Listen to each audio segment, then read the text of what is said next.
Hello Shafi గారు. Hello Nagaraju గారు.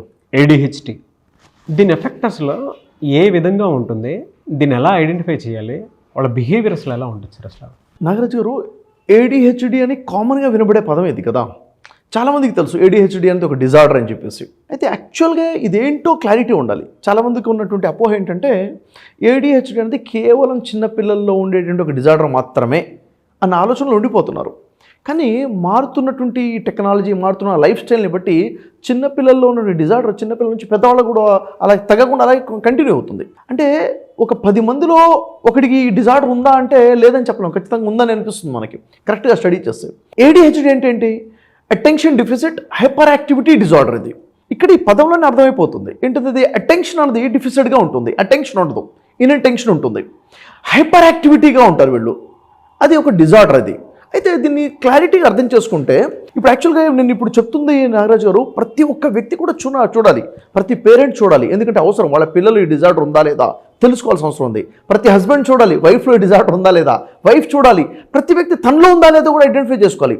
కొన్ని సిచ్యువేషన్స్లో ఎలా ఉంటుందంటే ఇలాంటి డిజార్డర్ సిమ్టమ్స్ ప్రతి వ్యక్తిలో కూడా కనిపిస్తాయా అనిపిస్తుంది కూడాను. కాబట్టి ఈ వీడియోని చాలా జాగ్రత్తగా అందరు కంటిన్యూగా చూస్తే వాళ్ళలో ప్రాబ్లం ఉన్నా, వాళ్ళ చుట్టుపక్కల ప్రాబ్లం ఐడెంటిఫై చేసుకోవచ్చు, దానికి ఏం చేయాలో కూడా వాళ్ళకి తెలుస్తుంది. అయితే ఈ ప్రాబ్లమ్ని ఐడెంటిఫై చేయకపోవడం ప్రాబ్లం, మళ్ళీ ఐడెంటిఫై చేసుకోవడమే పెద్ద ప్రాబ్లం అవుతుంది. ఎందుకంటే ఏడిహెచ్డి ఎవరిలోనే ఉంది అంటే, ఎవరిలో ఏడిహెచ్డి ఉందో అతనికి 10% ప్రాబ్లం. తన చుట్టూ ఉన్నవాడికి టార్చర్ ఉంటుంది. పేరెంట్స్ కానివ్వండి, లైఫ్ పార్ట్నర్కి కానివ్వండి, చుట్టూ నా ఫ్రెండ్స్కి, సిబ్లింగ్స్కి, వాళ్ళకి ఎక్కువ టార్చర్ ఉంటుంది.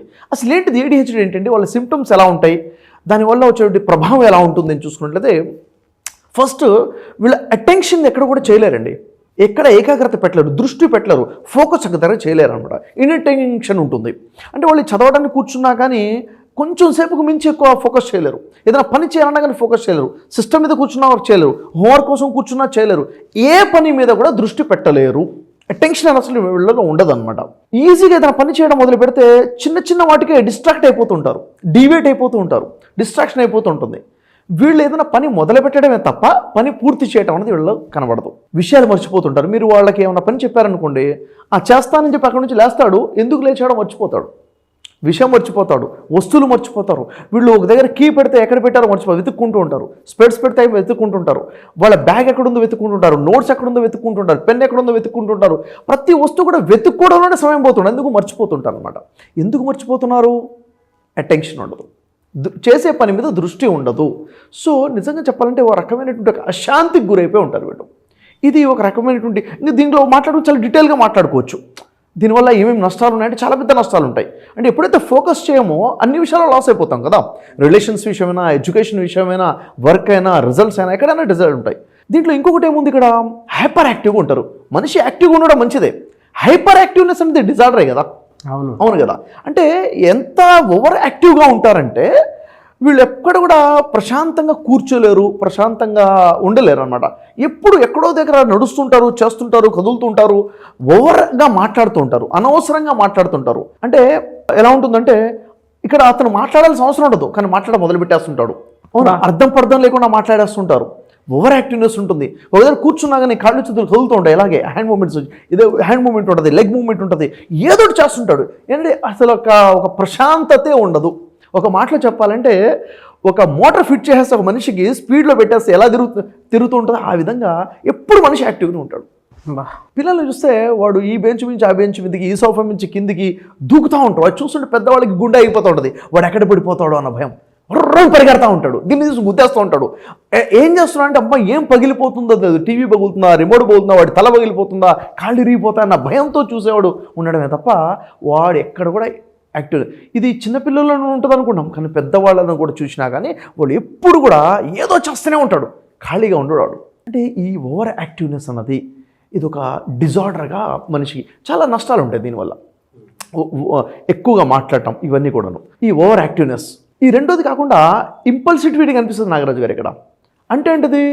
సడన్గా డిసిషన్స్ చేసుకుంటారు, సడన్గా యాక్షన్ తీసుకుంటుంటారు.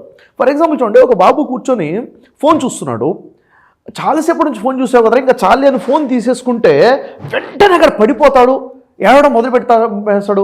ఫిట్స్ వస్తే ఎట్ట కొట్టుకుంటూ అట్లా కొట్టుకుంటూ ఏడుస్తూ ఉంటాడు. ఇంకా తల బాధేసుకుంటూ ఉంటాడు. తల బాదుకుంటే ఏమవుతుంది, ఫిట్స్ చూడు కొట్టుకుంటే ఏమవుతుంది, సడన్గా కింద పడిపోతే తల దేనిగా గుద్దుకుంటుందా అన్న ఆలోచన ఉండదు. ఇంకా ఫోన్ తీసుకున్నాడు వద్దులే అని చెప్పి మళ్ళీ ఫోన్ చేతిలో పెట్టడమే తప్ప వేరే గత్యంతరం ఉండదు, వేరే దారి ఉండదు. అలా బిహేవ్ చేస్తారు. అంటే ఇది చిన్నపిల్లలు ఉంటుందా? కాదు, పెద్దవాళ్ళలో కూడా ఉంటుంది. మీకు ఒక ఇన్సిడెంట్ చెప్తాను. సిటీలోనే నేను కార్ సెల్ఫ్ డ్రైవ్ చేసుకుంటూ వెళ్తున్నాను నాగరాజు గారు. నేను కార్ ప్రశాంతంగా డ్రైవ్ చేస్తున్నాను. పక్క నుంచి టూ వీలర్ జప్పున వచ్చింది, తుఫాన్లో వచ్చింది. టూ వీలర్ తుఫాన్లో వచ్చేసరికి నేనే ఉలిక్కిపడ్డాను. ఏంటి ఇది ఇలా వచ్చిందని చెప్పేసి. ఆ టూ వీలర్ నేను చూస్తూ ఉండగానే 3 హిట్స్ మిస్ అయింది. అంటే ముగ్గురిని యాక్సిడెంట్ చేయాలి, ముందు నుండి వెహికల్ని టూ వీలర్ని, ఇంకా అయిపోయింది పడిపోయాడు అని అనిపించింది. కానీ 3 కూడా సేవ్ చేసుకుంటూ ముందుకెళ్ళాడు. ఓకే, బాగానే ఉంది. అక్కడ నుంచి 1 కిలోమీటర్ ట్రావెల్ చేశాను నేను. 1 కిలోమీటర్ సిటీలో ట్రావెల్ చేయాలంటే హార్డ్లీ ఒక 3 మినిట్స్ 4 మినిట్స్ పడుతుంది ట్రాఫిక్లో.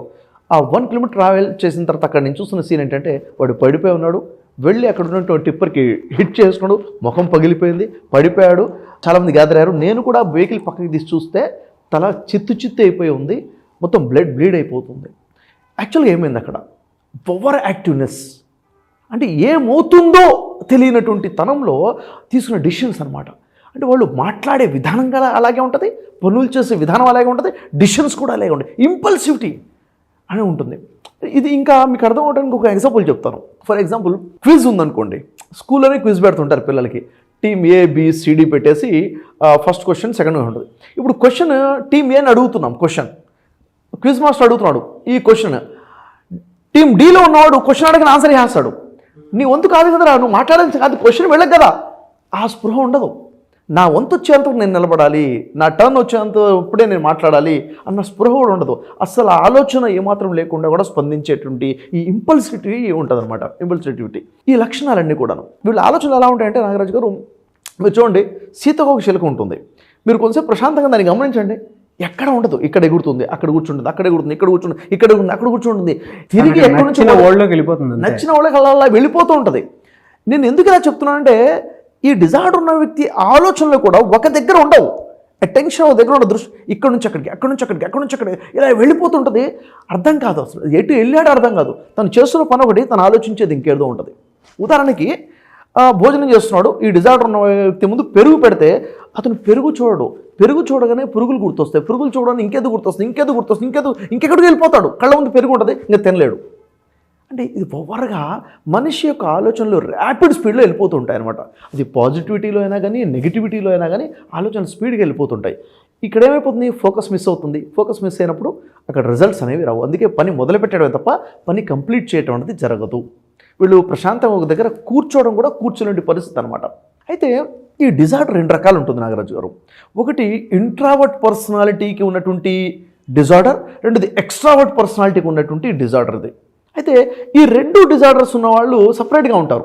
ఉదాహరణకి ఇంట్రావర్ట్ ఉన్నవాడు ఎలా ఉంటాడు, ఎక్స్ట్రావర్ట్ ఉన్నవాడు ఎలా ఉంటాడు అంటే, ఇంట్రావర్ట్ ఉన్న వ్యక్తి ఎప్పుడు కూడాను స్లోగా ఉంటాడు, తనలో తనే ఆలోచించుకుంటూ ఉంటాడు, సైలెంట్గా ఉంటాడు, ఫోకస్ దేని మీద చేయలేడు. అంటే ఫోకస్ ఉండదు, అటెన్షన్ ఉండదు. ఎక్స్ట్రావర్ట్గా ఉన్నవాడు ఓవర్ యాక్టివ్గా ఉంటాడు, ఓవర్ ఎనర్జెటిక్గా ఉంటాడు, చేస్తున్న పని మీద అతనికి అటెన్షన్ ఉండదు. అంటే ఓవరాల్గా చూసుకుంటే ఇద్దరికి అటెన్షన్ లేదు, ఇద్దరికి కూడా దృష్టి లేదు, ఏకాగ్రత లేదు. అక్కడ పరధ్యానంలోనే ఉంటారు. ఇతను సైలెంట్గా ఉంటాడు, ఇతను ఓవర్ యాక్టివ్గా ఉంటాడు.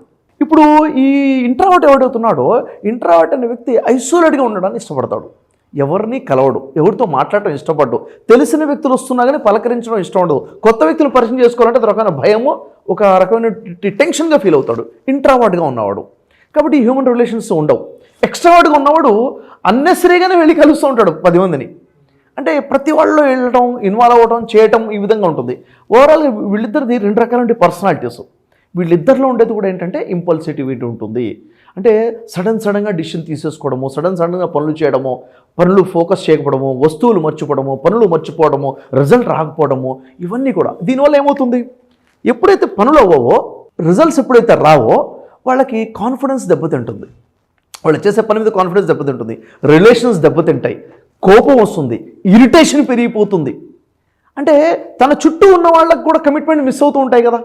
అంటే వీళ్ళ వల్ల వీళ్ళలో ఉన్న లేజినెస్ కానివ్వండి, పనులు పోస్ట్పోన్ చేసే తత్వం కానివ్వండి, పనులు ఇన్కంప్లీట్ చేయడం కానివ్వండి, వాళ్ళు పనులు మర్చిపోవడం కానీ, ఇవన్నిటి వల్ల చుట్టుపక్కల ఉన్న వాళ్ళు కూడా చాలా ఇబ్బంది పడుతుంటారు అనమాట. ఇది ఒక పెద్ద డిజార్డర్ ఇది.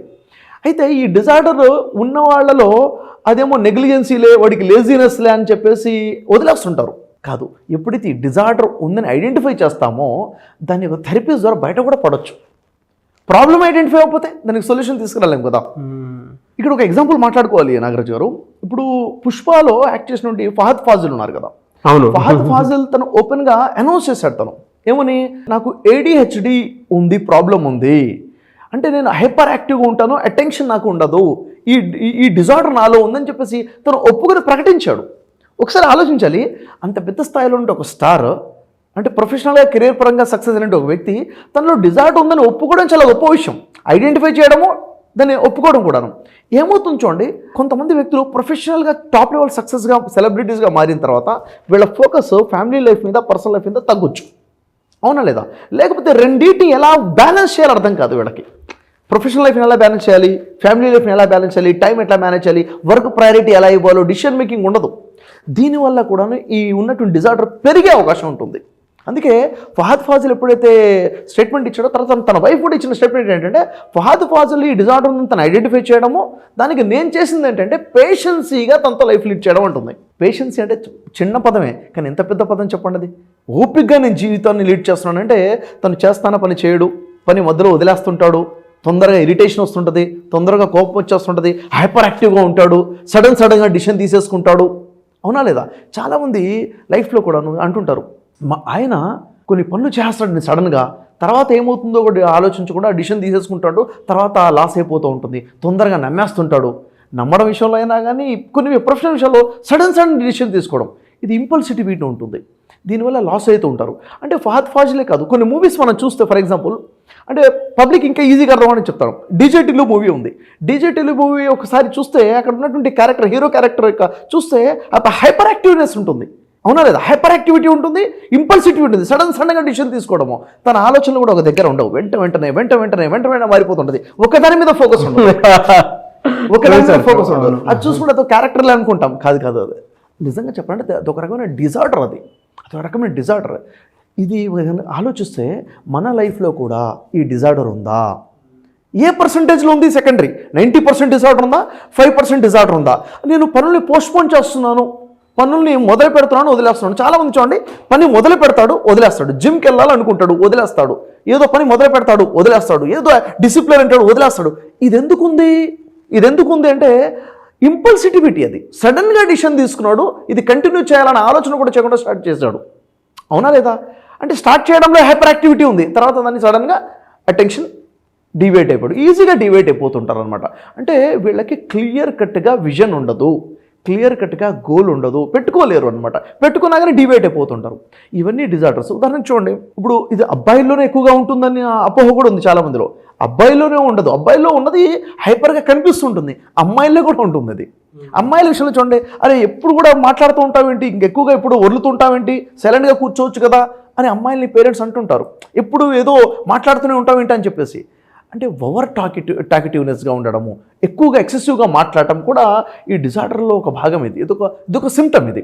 అవునా లేదా? కొంతమంది చూడండి, స్కూల్స్లో చూసుకుంటే ప్రశాంతంగా కూర్చోరు, లేచి క్యాంపస్ మొత్తం తిరిగి వస్తూ ఉంటారు, నలుగురిని కలుస్తుంటారు, పక్క క్లాస్ రూమ్కి వెళ్ళిపోతుంటారు, ఎక్కడ చూసినా నువ్వే కనిపిస్తావు అన్నట్టుగా అంటుంటారు. ఎందుకు వాళ్ళు అలా చేస్తారంటే నిజంగా ఏదో చూడటం కోసం కాదు, ఒక దగ్గర కూర్చోలేక. ప్రశాంతంగా కూర్చోవడం వాళ్ళకి ప్రశాంతత ఉండదన్నమాట, ఏదో కట్టేసిన ఫీలింగ్ ఉంటుంది, వెళ్ళి తిరుగుతుంటారు. ఇలాంటి డిజార్డర్స్ ఉన్నప్పుడు ఖచ్చితంగా పేరెంట్స్ గమనించాలి, మనతో పాటు ఉన్న వాళ్ళు డిజార్డర్ ఉంటే గమనించాలి. కొన్ని థెరపీస్ ద్వారా దీంట్లో నుంచి బయటపడవచ్చు నాగరాజు గారు. బయటపడిపోతే ఏమవుతుందో తెలుసా? ఇప్పుడు ఉదాహరణ నేనున్నాను, ఏదైనా పని మొదలు పెట్టేసి డివైట్ అయిపోతున్నట్టే నా క్లాసే కదా, నా ప్రొఫెషనల్గా లాసే, ఒక స్టూడెంట్కి ఎడ్యుకేషన్గా లాస్ అయిపోతున్నట్టే. అవునా లేదా? ఒకటి పని చేస్తానని చెప్పడం మధ్యలో మర్చిపోతున్నానంటే నా పనులు, నా రిలేషన్స్ దెబ్బతింటాయి, డిసిప్లిన్ మిస్ అవుతూ ఉంటుంది కదా. కాబట్టి ఇవన్నీ కూడా అవ్వకుండా ఉండాలంటే దీన్ని ఐడెంటిఫై చేసి దీంట్లో నుంచి బయటపడే ప్రయత్నం చేయాలి మనం. ఎలా సార్ అది? సరే, ఎలా చూడండి, ఫర్ ఎగ్జాంపుల్ చూడండి, ఒక పని మనం మర్చిపోతున్నాము. ఎందుకు మర్చిపోతున్నాము? ఇప్పుడు నా టీంలో ఒక మెంబర్ వచ్చాడు, అంటే ప్రాక్టికల్గా నా టీంలో జరిగిన ఒక ఇన్సిడెంట్ చెప్తాను. మా ఆఫీస్లో వచ్చినట్టు ఒక ఎంప్లాయ్ ఏంటంటే, తను టీనేజ్లో మా దగ్గర రావడం జరిగింది, 19 years ఏజ్లో. తనకి ఏదైనా వర్క్ చెప్తే ఖచ్చితంగా మర్చిపోతాడు, ఇది గ్యారంటీ. చేయడు.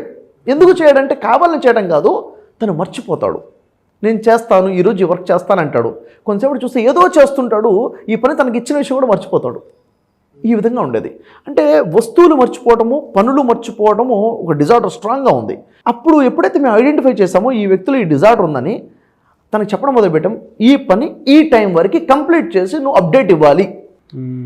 అంటే పని చెప్పడంలో క్లారిటీ ఉంది. ఈ పని చేయకదు, ఈ పని ఈ టైం వరకు కంప్లీట్ చేసి నువ్వు దీనికి అప్డేట్ ఇవ్వాలి. అప్డేట్ ఇవ్వాలనేసరికి ఇంకొంచెం సీరియస్నెస్ పెరిగింది కదా, ఇలా ప్రాక్టీస్ చేయించడం మొదలుపెట్టాం. ఇంకొకటి అంటే వాళ్ళల్లో అకౌంటబిలిటీ పెంచాలి, రిమైండర్ పెంచాలి.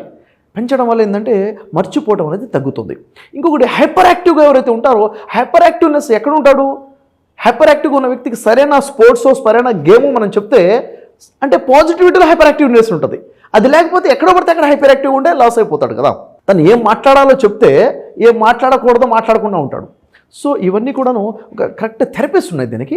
ఫస్ట్ తనకి ప్రాబ్లం ఉందని ఐడెంటిఫై ఏ విధంగా చేయగలగాలి, ఈ ప్రాబ్లం నీకుంటే ఏ లాసెస్ అవుతాయో తనకు చెప్పగలగాలి. ఈ ప్రాబ్లం ఉండకుండా ఉండాలంటే ఇలాంటి ఎక్సర్సైజ్ స్టార్ట్ చేయి, ఈ విధంగా నువ్వు బిహేవియర్ చేంజ్ చేసుకో అని చెప్పేసి వాళ్ళకి కొన్ని ఎక్సర్సైజ్ చెప్పి ప్రాక్టీస్ చేయించాలి. పిల్లల్లో ఉంటే పేరెంట్స్కి గైడెన్స్ ఉంటుంది, ఎన్విరాన్మెంట్ ఏమేమి చేంజ్ చేయాలి దీని గురించి కూడా ఉంటుంది. యాక్చువల్గా ఈ ప్రాబ్లం ఉంటే సొల్యూషన్ ఏంటంటే ఇంకా డీటెయిల్గా చాలా మాట్లాడుకోవచ్చు. ఫర్దర్గా పార్ట్ 2 దీన్ని ఇంకా డీటెయిల్గా చేద్దాం నాగరాజు గారు. డెఫినెట్గా సార్, ఎందుకంటే ప్రతి పేరెంట్ దీనికి సంబంధించినటువంటి ఒక థెరపీ కోసం చూసేటువంటి వాళ్ళు ఉన్నారు. మీ దగ్గర పర్సనల్ అపాయింట్మెంట్ కోసం వచ్చే వాళ్ళు కూడా చాలామంది ఉన్నారు. మరి పర్సనల్ అపాయింట్మెంట్ కావాలనుకుంటే మీరు పర్సనల్ అపాయింట్మెంట్ కూడా తీసుకోవచ్చు. టైం ఇస్తారు కదా సార్ మీరు వాళ్ళకి? తప్పకుండా సార్, ఆన్లైన్లో కానివ్వండి, ఆఫ్లైన్లో కానివ్వండి, వాళ్ళకి అపాయింట్మెంట్ కావాలనుకుంటే ఖచ్చితంగా వాళ్ళకి టైం ఇద్దాము. సో ఆ విధంగానే సరే మీరు అప్రోచ్ అవ్వచ్చు. బట్ మీ ఒపీనియన్ ఏదైనా ఉన్నా కూడా కింద కామెంట్ బాక్స్లో షేర్ చేయండి. అంటే మీ పిల్లల్లో ఆ బిహేవియర్ కనిపిస్తుందా లేదా అనేటువంటిది మాత్రం 1-2 సార్లు రీచెక్ చేసుకొని కింద కామెంట్ బాక్స్లో పోస్ట్ చేయండి ఎలా ఉంది అనేటువంటిది. సో దాని మీద దాన్ని అవగాహనలోకి తెచ్చుకొని పార్ట్ 2 వీడియో థెరపీ కిందకి నేను షఫీ గారు విత్ సైంటిఫిక్ ప్రూఫ్ చేయటం జరుగుతుంది. ఆ విధంగా కూడా మీరు అప్రోచ్ అవ్వచ్చు. ఎనీవేస్ గ్రేట్ ఇన్ఫర్మేషన్ అండి. Thank you so much. Thank you welcome.